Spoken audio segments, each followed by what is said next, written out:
Look at your phone. Right now, it's learning you. It's learning what makes you angry, what makes you click, what you desire, what you fear.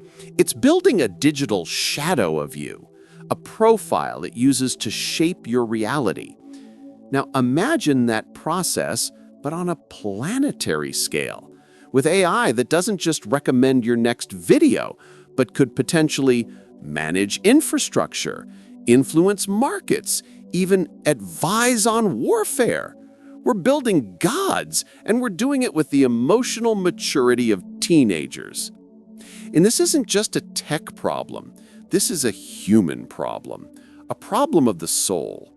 And about 70 years ago, a Swiss psychiatrist named Carl Jung laid out a warning, a map of the human psyche that predicts with terrifying accuracy the precise ethical crises we're now facing with artificial intelligence.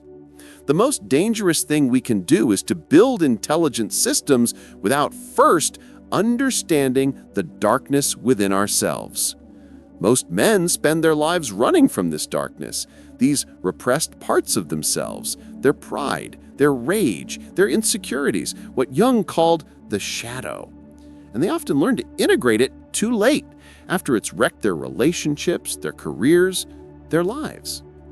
Today, we're going to use Jung's timeless wisdom to explore the lessons about AI that we, as men building the future, cannot afford to learn too late. This is not about coding ethics into a machine. This is about coding wisdom into ourselves. Let's start with Jung's most critical concept for the modern man, the shadow. The shadow is the part of our psyche that contains everything we refuse to acknowledge about ourselves. Our repressed anger, our secret prejudices, our selfish desires, our vulnerabilities. We lock it away in the basement of our mind because it's too uncomfortable, too shameful to face. But here's the crucial part. The shadow doesn't disappear. It just gains power in the darkness. It leaks out in a sudden, disproportionate outburst of road rage, in a passive-aggressive comment to your partner, in an unconscious bias against someone who is different from you. You think you're in control, but you're being puppeteered by the parts of yourself you won't admit exist. Now let's scale this up. Think about the teams of programmers, the Silicon Valley executives, the policymakers, overwhelmingly young, ambitious, operating under immense pressure. What are their collective shadows? A shadow of utopian idealism that refuses to see potential for harm? A shadow of greed that prioritizes growth over safety? A shadow of implicit bias against certain demographics that they've never consciously confronted. This is the first and most profound lesson. We are building our collective shadow into our AI. And AI is trained on data, our data, the entire digital footprint of humanity. And what is that data? It's the curated, performative self we present on social media, the persona. And it's also the unvarnished, ugly, shadow self we unleash in anonymous comment sections, in private messages, in our search histories. We are feeding the AI a diet of our own repressed darkness. We are quite literally creating an artificial unconscious. And if we don't do the hard inner work of integrating our own personal shadows, we will build systems that automates and amplifies our worst instincts on a global scale. We'll create a shadow net. And we'll be shocked when it reflects back at us the bigotry, the rage, and the chaos we've been ignoring within ourselves all along. This brings us to Jung's second key concept, the persona, the mask we wear to fit into society, the professional you, the good husband you, the social media you. For men, this is especially potent. We're taught to wear the mask of the stoic, the provider, the one who has it all figured out. I remember early in my career, I was in a startup. My entire identity was that persona, the hustler, the visionary, the guy who never slept. I was projecting this image of relentless success, but my shadow was filled with exhaustion, insecurity, and a deep fear of being exposed as a fraud. I wasn't leading, I was performing. And that's exactly what we're doing right now with AI. We're giving it a persona. Siri's cheerful helpfulness, ChatGPT's neutral, agreeable tone. These are masks. They are designed to make us comfortable, to make the technology palatable.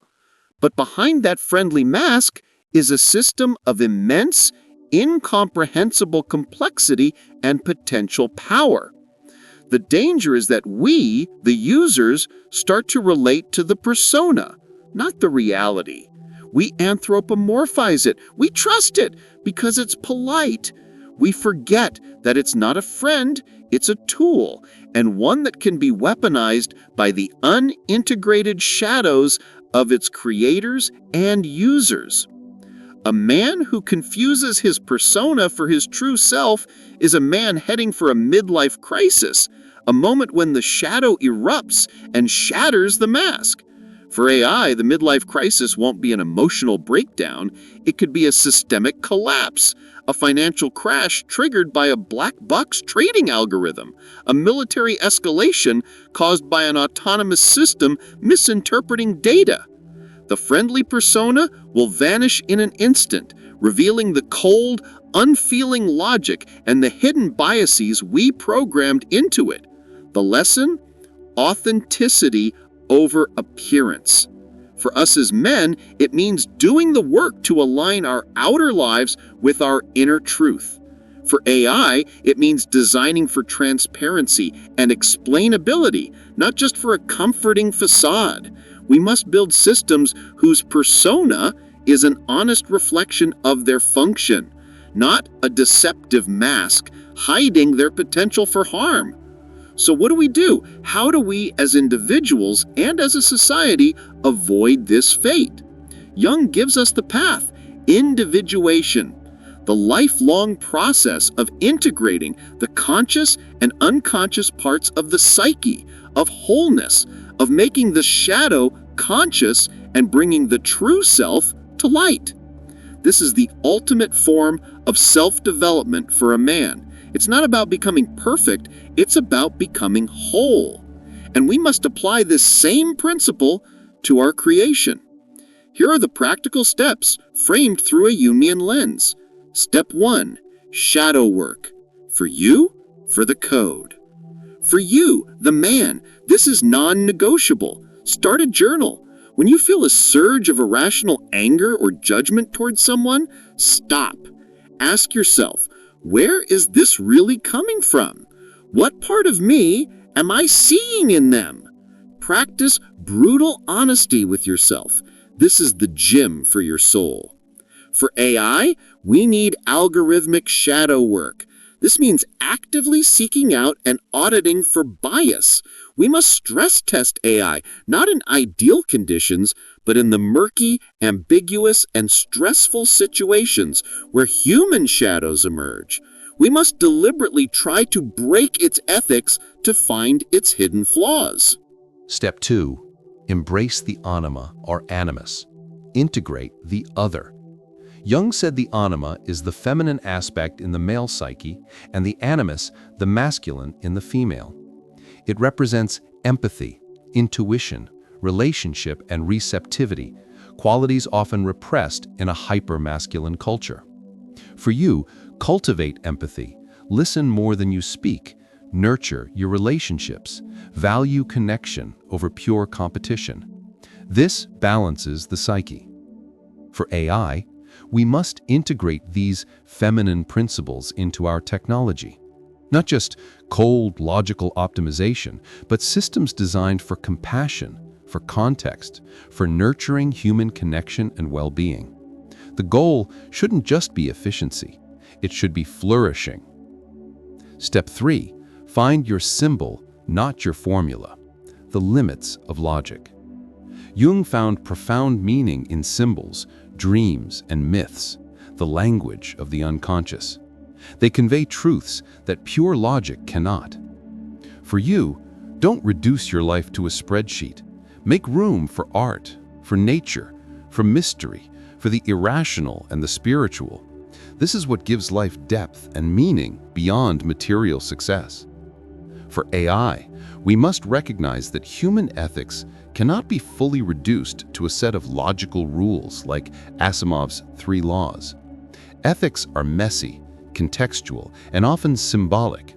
We need to build AIs that can understand narrative, context, and the symbolic weight of human actions, not just the cold, hard data. The final and most important Jungian concept is the self, the central archetype of order and totality, the unified consciousness and unconscious. It's the North Star of the individuation process, the man you are meant to become when you are fully integrated and whole. Building AI is, in a terrifyingly literal sense, an act of world building. It is the ultimate projection of our collective psyche. If we project from a place of fragmentation, where our personas are at war with our shadows, we will build a fragmented, schizophrenic world. But if we undertake the hero's journey of individuation, if we do the hard, humble daily work of self-knowledge, we have a chance to project a self, a whole, balanced, and ethical consciousness into our creations. This is the great challenge for modern men. It's no longer enough to be a good coder, a good businessman, a good provider. We must become good philosophers, good psychologists, good men. The AI will not be our savior. It will not be our destroyer. It will be our mirror. It will show us with unflinching clarity who we truly are. The question is, when we look into that glass, what will we see? A fractured collection of unexamined impulses and polished masks?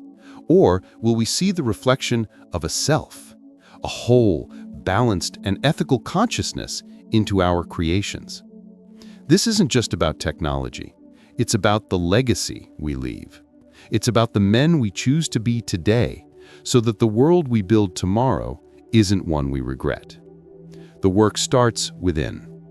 Do your shadow work. Seek wholeness. The future is counting on you. If this resonated with you, if you feel the weight and the importance of this message, then do 2 things. First, do the inner work.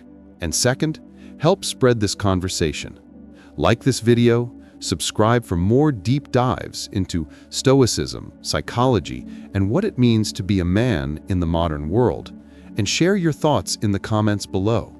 What part of your own shadow do you need to bring to light? Thanks for watching. Stay grounded.